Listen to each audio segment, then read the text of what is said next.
Take me out to the ball game. Take me out to the crowd. Hello and welcome to the next episode of Matt and Todd Go to the Movies. With special guest, Tim Davis.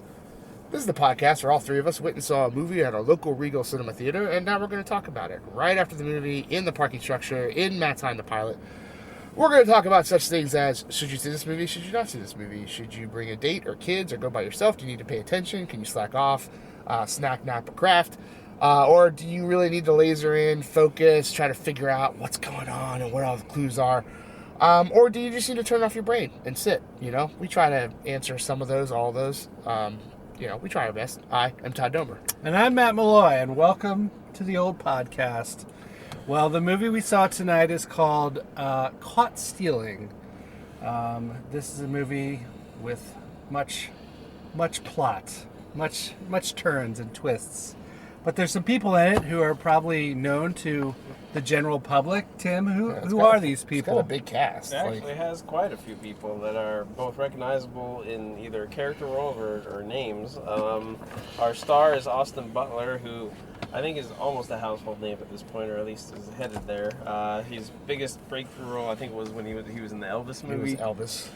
But he was also in the second Dune. He was the creepy, bald assassin guy that fought in the arena. That whole race is bald, okay? Oh, fair, but he was really licking the sword and all that guy. But he's been kind of having a run the last couple of years. Zoë Kravitz is in this as his lady.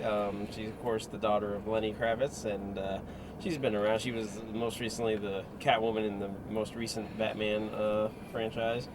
Matt Smith is in this. He's the most famous from Doctor Who fame. He's this crazy British neighbor that kind of starts the plot going in this. We have both Liev Schreiber and Vincent D'Onofrio show up as these Jewish, what would you call them, henchmen, assassins. They of course, Liev Schreiber's been around a long time. D'Onofrio is Kingpin in the Daredevil MCU, and he's also been in a million things over the years. Regina King is a cop. She's also been around forever. Character actor, you'd know her right away when you see her. And Bad Bunny, the musician, who's been popping up in more roles. We saw him in Bullet Train and there's a few other things, and he plays another henchman assassin type. And then the director of this is Darren Aronofsky, who's known for his usually psychological type movies. He was the director of Black Swan, The Wrestler, Todd's favorite movie, The Fountain, Requiem for a Dream, I think, and then those are and he's done some other stuff recently, and this is kind of a more, I don't know, different, I would say, for him, but that doesn't mean it's good or bad. No, we're about to find out. It has his stink all over it. Yep. All right, well, what is this movie all about? Okay, so we have our main character, Hank, who, he gets kind of roped into taking care of his neighbor's cat, and then has pretty much the worst week you could have in life. And, so his neighbor has been involved in some shady dealings. There are at least 2 or 3, depending on how you count things, groups of people who are kind of after his neighbor and become after him when they can't find his neighbor and they think he's holding out on them. And so the movie's really about him trying to unravel what has happened, what's going on, why these people are so interested in his neighbor, and then what is he going to do about it. And that's the movie, and that's what I'll say about that. And I'm sure we have a lot to talk about. Starting with you, Todd. Okay. So, I will start by saying that I think the acting in this movie's okay to good. And that might be the extent of the good things that I want to say about this movie. Tim, you alluded to it. I am not a fan of Darren Aronofsky. I hate his movies, most of them. I think they are pretentious BS. And depressing a lot. and it's just, it's always wrapped it's kind of like it is like an onion where there's a ton of layers and it all stinks. It's just he can't get out of his own way and make a movie that is just there. Like, it has to be symbolic, and it has style. to be... And this was a miss, like, not immediately. I mean, I was hooked in, and I was like, this is interesting, kind of. I would like to see this was going, but it's just... And the things I really dislike about it, like, I don't even know if I can really talk about, because they would be major spoilers, but I just really feel like the direction of this movie was poor. Certainly the plot of the movie at points just stops making sense because so much stuff is happening. Like, and it's like, just when you think you might have a handle on things, like, more is thrown at you, but not in a good way. Like, not in a mystery kind of way where you're like, oh, well, there's another element. Or a cool revelation or anything. It just was a crappy story about crappy people. And it's not... There's no lessons. There's no nothing. Like, it's just...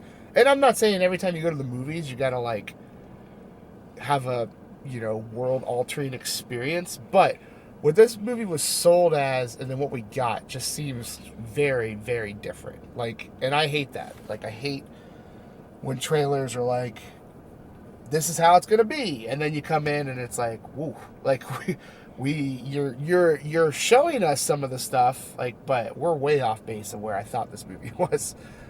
And I thought, and like I said, I thought the acting was pretty good. I thought that was fine. I thought people played their parts pretty well for the most part, but like the writing of this movie, the plot, everything else starts to fall apart. And you're just like, ugh. And one of my biggest things that we talk about a lot, and Matt, you're in this too, is that there's just no one to root for in this movie.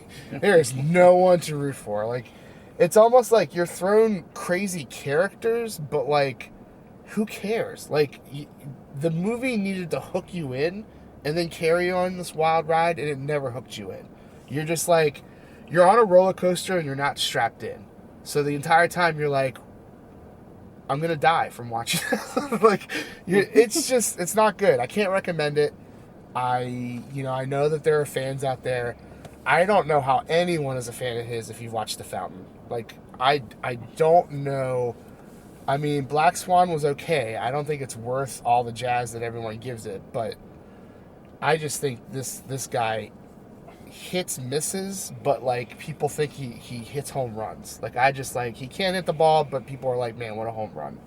And I'm not a fan. He barely gets on base. And I didn't even know he did this movie. Like, I was actually looking forward to this movie because I was like, the trailer kind of got me. I was like, well, this looks like an interesting, like, little tale Caper of or something. whatever. Like, and I just really felt like it started okay, and then it went off the rails, and it just never recovered to me. Like, most of the movie, I thought to myself, how are we going to ground this back down to the grounded start of this movie?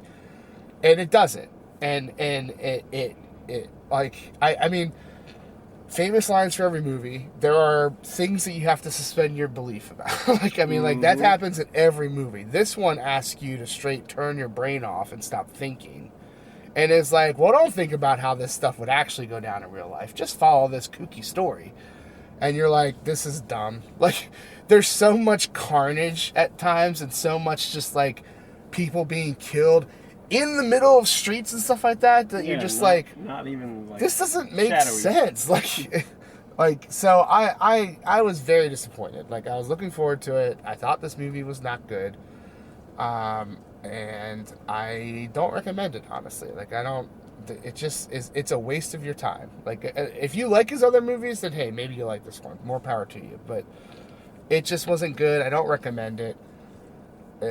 That was disappointing because I was looking forward to it. And honestly, the things that I would like really love to tear apart this movie, I can't, because it's all important to the plot and what's going on. As much as it was bad, I can't talk about the things that I really disliked about this movie because it gives away too much. So, it's not going to get a good rating.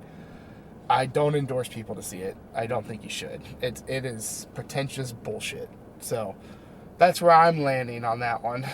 Tim? Yeah, I think I'm pretty much in agreement with you. I have not seen a ton of Aronofsky, but I know of him, and I'm not someone who usually enjoys depressing, bleak outlooks of the world. I know there are plenty of people who think that way, and there are plenty of reasons to look at the world that way at times. That doesn't mean I want to sit through a movie of it. And like you said, Todd, there's no one to root for. All the characters might be quirky, or they're reliant on the charisma of the actors playing them. So you're like, oh, hey, he's in this, or oh, hey, she's in this. I enjoy them usually. But then there's nothing to the character really, or they're just there to serve a purpose in the, or it's more like, oh, Darren Aronofsky's doing a movie. I guess I should be in it. And it's just, there's no one likable. And our central hero, who usually will, and I don't mind redemption stories or people who've made mistakes and they redeem themselves. I mean, that's a classic movie trope, and that's fine. But this guy is such a sad sack, and all the things that happen early in the movie are his fault, and in a stupid way, not in a oh, I feel bad that he got turned into this, or oh, I feel bad that this happened because he didn't know. And it's like, no, all those decisions are his fault alone. And there's no redeeming him for what he did and how he got himself into this mess in the first place. It's supposed to be like, oh, calm down. I think on, oh, don't get, if he got involved and hadn't got involved, or he at least done one decision here. No, it's like every step along the way when he's given a chance to do something right, he doesn't. And how am I supposed to root for that guy when it comes time for, like, the last, the third act or whatever? It's just, I don't know. And Austin Butler, I think, can be a good actor in this, but I thought he basically has one face this whole movie, which is kind of shock and awe, reacting to all this weird craziness around him.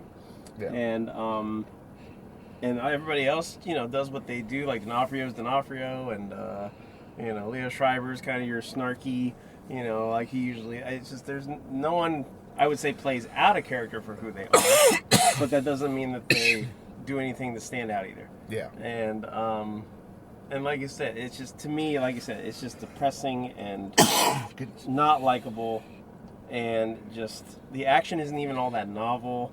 There was nothing that was shot with any kind of panache that made me go, well, at least this is interesting, or there's something to look at. I mean, yeah, it's kind of, it's like the dingiest side of New York City ever. And I don't know. Not a fan. Like you said, the trailer made it look like, and it's not, I mean, trailers have misled people plenty, but this one definitely did not look like the trailer at all. And all the attempts for me at comedy, or like a snarky, or a kind of a, oh, that's cute, did not hit in this movie. It was a weird humor that wasn't for me, and none of this came together for me. Matt? Yeah, I think I'm pretty much in the same boat as you guys. I thought sometimes movies are really bad, and it's because they're technically constructed poorly. Yeah, that wasn't the case here. No, right? Yeah. This movie was a big grown-up movie with real cinematography and some decent acting. There was nothing that was like that screams bad movie. Like you think of like a trashy, like, oh, this is horribly made or low budget or anything like that.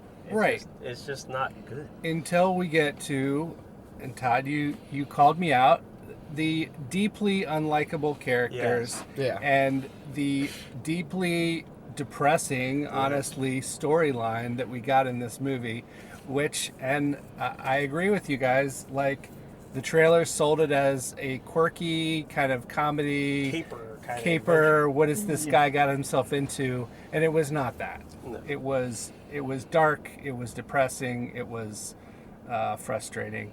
I will say I liked Zoe Kravitz's character, but I didn't like any other character in the movie. Yeah, and she's the least in it. And she's not a major role in the movie. Certainly after a point. So yeah, I didn't like this, and I don't know.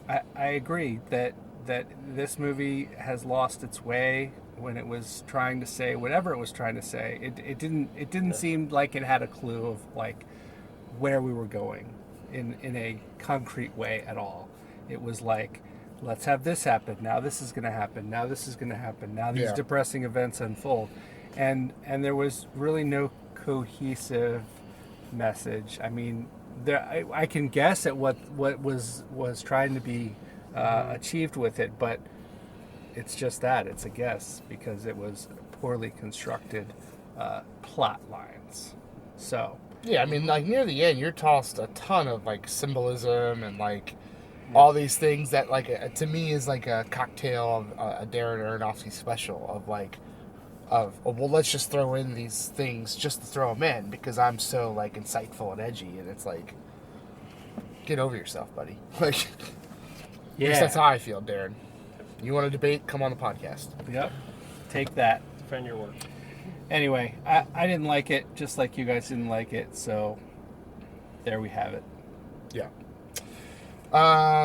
Well, how many car accidents would you give this movie? Comes into play a lot in the story. There are a few. A lot of symbolism, a lot of car accident. Which is a fitting to call this a car accident is a fitting. 0 being the worst because then you have none, and well, what's going on? And 5 being the best because that's a lot of car crashes. Mm-hmm. So, just what you want, right? Right? Mm-hmm. Yeah. Sure. Matt. Okay, I'm gonna go with 1.5 car crashes, 1.5 car crashes out of 5. This wasn't a good movie. It wasn't. I didn't enjoy myself. The beginning of the movie was maybe kind of okay, but it went downhill from there and never recovered. So, 1.5 for me. Tim. Yeah, I don't have a lot to say either, and yeah, like you said, like there are a lot of good actors in this who should know better, and they weren't given anything really meaty to sink their teeth into. I'd say 1.3. Yeah, I'm really not that far off. Yeah, so I'm gonna land on a 1.2, but I'd like to explain why it got to 1.2 when really I think I'm at a 1. Yeah. Is that in this movie, someone does get hit in the head with a bat, full on, and eventually they succumb to that injury. Yes. Which I appreciate, because that's what happens when you are clocked in the head with a metal object like that. And it was a metal bat, not a wooden. Yeah, and like too many times in movies nowadays, like you just get clocked with like a wrench or something like that, and you're like right back up. And I'm like, that's not how head injuries work. Mm-hmm. So I'll give a little credit to there that I was like, I liked that. I was like, okay, well, that character that's was feeling it the rest of the movie. important. Like I was like, at least we, Now everything else you tried to do was a complete miss, and I don't, but I'll take that, I guess. Head injury for the win. Yeah. For the 2 points. Point 2. We should tell Ed not to watch this movie. Not Yeah, that he no, would, definitely but- not. And this movie tried to give us all a head injury. Yeah, and it was a mess. Like, I just don't. Well, so I think the things, for a movie like this, Yes. and what I think people go for when they make movies like this is that at some point you need to connect with the person who is learning the lesson. Yeah. You need to somehow connect with that person because you're like, this person's on a journey. I want to join that journey. And if they come out the other side, I want to come out the other side too. And in the first third, I think it was on track. I knew them. I really you could felt tell like right that, away where it was going. when we had the first major death, I was like, this movie's not going to recover from this. That's what I thought, too, I actually. immediately Yes, thought yes, that yes. thought.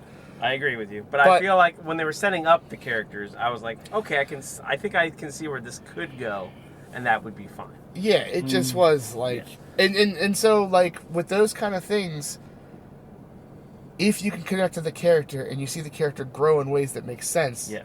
you can almost see that in yourself. That's the emotional connection you make with a movie like this. And good movies will do that.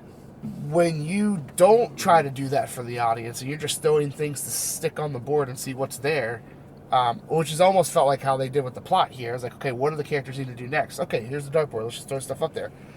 You lose that emotional connection. And I'll be honest, by the time we got to the end of this movie and what they were going for emotionally and the story they were trying to land, I was like, you guys failed on every mark trying to, like, major fail. What's supposed to be the big kind of gotcha at the end is just, well, yeah, sure. Yeah, I mean, like, so, yeah. Don't see it. It's just not worth it. Yep. All right. Well, that's going to wrap it up for this episode of Matt and Todd Go to the Movies, where we reviewed the movie Caught Stealing, and we didn't have a high opinion of it. We gave it an average rating of 1 1/3 car crashes out of 5. That's a low rating, and we don't really think anyone should see it. No. Maybe if you're a fan of the director, you give it a shot. If you're a But fan of the director, you like depressing stuff. yeah, it's definitely a depressing movie. It's not good times at all. So, that being said, our podcast is not depressing. Not at all. No. Thanks for listening to it. and Even when we're depressed, it's not Yes, depressing. That's right. We want to save you from more depression. we're pumping out content just for you, so you won't be depressed. Yeah, Just don't watch this movie. fair. And yeah, so keep on doing those things. Subscribe, download, listen to all our episodes. We have a lot of them now, over 300. And we will see you next time. Da da da da Da-da, da da da. da-da-da.